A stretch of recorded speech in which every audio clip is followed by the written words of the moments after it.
Hello नमस्कार शिक्षक साथियों, कैसे हैं आप। जैसा कि हम सभी जान रहे हैं साथियों, नियोजित शिक्षकों का जो राज्यकर्मी का दर्जा है उससे संबंधित सक्षमता परीक्षा लेने की बात हो रही है, वह भी जल्द होगी साथियों।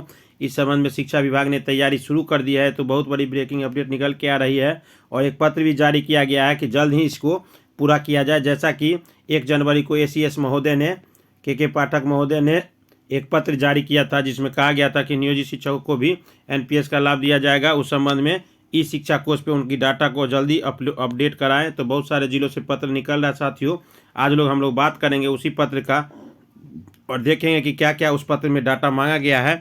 तो एक बार फिर से आज के इस नए वीडियो में आप लोग का स्वागत है साथियों। और सभी शिक्षकों से यह मेरी सलाह है कि आप लोग अपनी तैयारी में जुट जाएं।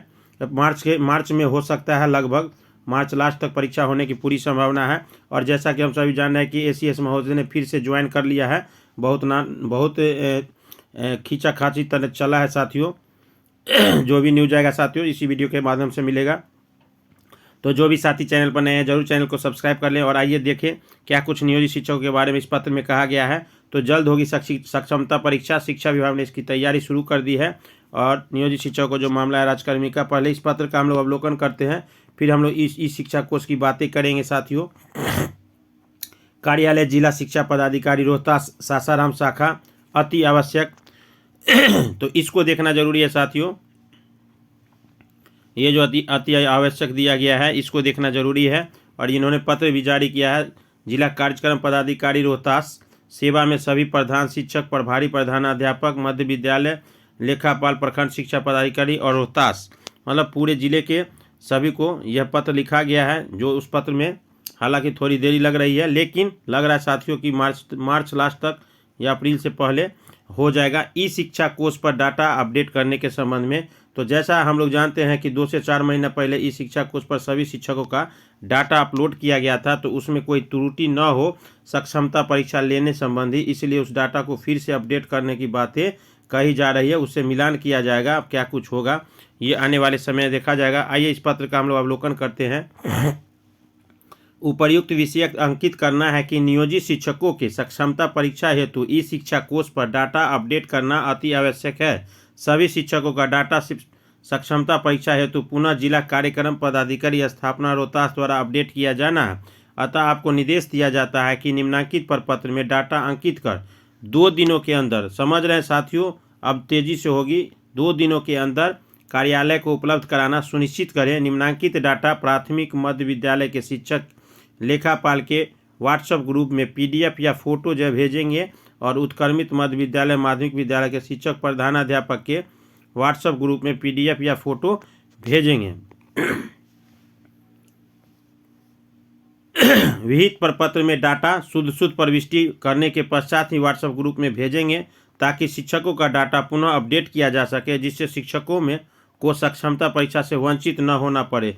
तो महत्वपूर्ण बात है साथियों कि यहाँ देख सकते हैं कि डाटा इस तरह अपलोड किया जाना चाहिए कि शिक्षकों को जो है वो सक्षमता परीक्षा से जो है उनको वंचित न हो सके, ऐसी बातें यहाँ की जा रही है। तो इस पॉइंट को थोड़ा ध्यान रखना साथियों।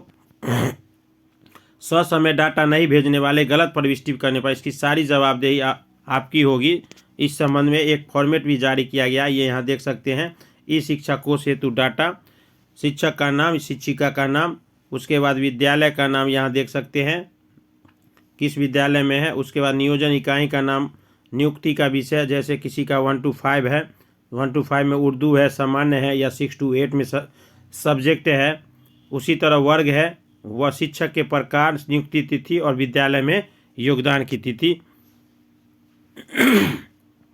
तो ये सारी डाटाएं कल मांगी गई है साथियों। यहाँ देख सकते हैं जिला कार्यक्रम पदाधिकारी रोहतास के द्वारा, और इससे संबंधित जो है सभी डाटाएं सक्षमता परीक्षा हेतु अपडेट करना अनिवार्य है और ये बहुत जल्द होगा साथियों। अब शिक्षकों को अपनी तैयारी शुरू कर देनी चाहिए। जैसा कि आप लोग को मालूम होगा कि ACS महोदय ने फिर से ज्वाइन कर लिया है, जिसकी चर्चा थी बहुत सारे साथियों ने, और कहीं ना कहीं ये प्रकरण थोड़ा लंबा खींचने का लिए इन्होंने स्वतः त्याग किया था, जो ये हमको खोजा जाए, जैसा समझ में आ रहा है। ये देखिए, ये शिक्षा कोष है जिसमें हम लोग पिछले में एंट्री किए थे, और यहाँ जो है स्कूल का है। ये यहाँ देख सकते हैं टीचर प्रोफाइल। इसी टीचर प्रोफाइल को जो है लॉगिन करके जिला के द्वारा खोला जाएगा। जैसा कि हम सभी जानते हैं कि सुरक्षित शनिवार जो है इसी ई शिक्षा कोष पर हम लोग लोड करते हैं साथियों, बिहार ई शिक्षा कोष और रजिस्ट्रेशन ऑनलाइन, तो इसी पर होगा। और सभी शिक्षकों का पहले से अपडेट है ही, फिर उसका मिलान होगा, करेक्शन होगा, उसको अप्रूवल दिया जाएगा। बीओ सर के पास वेरिफिकेशन के लिए अप्रूवल जाता है, उसके बाद जो है वहाँ से फिर जिला जाता है, वहाँ से फिर होता है। एक और पत्र जारी किया गया है सक्षमता परीक्षा को लेकर, सरकार से मांग की गई है माननीय मुख्यमंत्री से। तो क्या कुछ इस पत्र में मांग की गई है उसकी भी हम लोग चर्चा करते हैं साथियों। यहाँ देखिए, मोहम्मद शफीक महासचिव बसुटा, राष्ट्रीय परिषद 1-2, जो शिक्षा से संबंधित शायद कोई ऑल इंडिया कोई कमेटी है साथियों, उन्होंने कल 19 तारीख को मुख्यमंत्री जी को एक पत्र लिखा है। इस पत्र की भी हम लोग चर्चा करते हैं।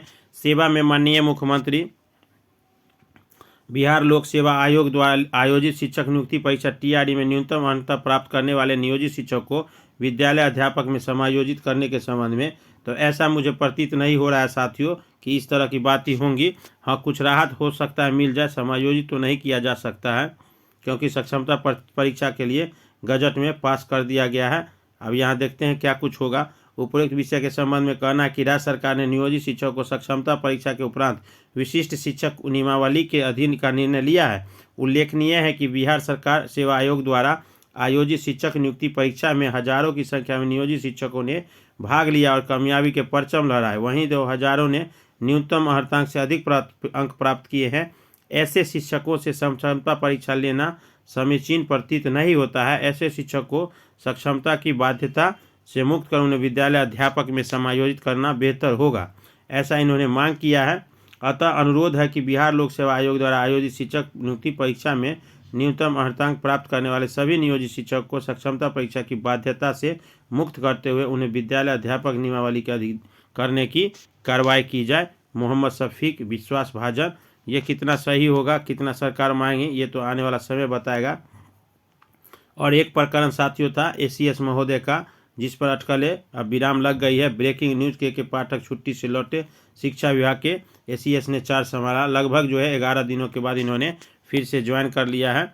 और ये क्या कहते कुछ इसमें आया है, बिहार के बहुचर्चित IAS ऑफिसर और राज्य सरकार के अपर मुख्य सचिव 11 दिन की छुट्टी का काम पर लौटे और आते ही शिक्षा विभाग का काम संभाल लिया। पाठक ने शुक्रवार को पटना लौटने का शिक्षा विभाग पहुंचकर अपर मुख्य सचिव के चार्ज लिया और जिसे अवकाश पर जाने से त्याग दिया था। पाठक की छुट्टी के दौरान बैद्यनाथ यादव अपर मुख्य सचिव के प्रभार में थे। पाठक की छुट्टी के लगभग 1 लाख नियुक्तियों की प्रक्रिया जो है लौटी है, जो जिले में नियुक्ति पत्र सौंपा था, लेकिन ये उसमें नहीं थे और काम अटका हुआ था।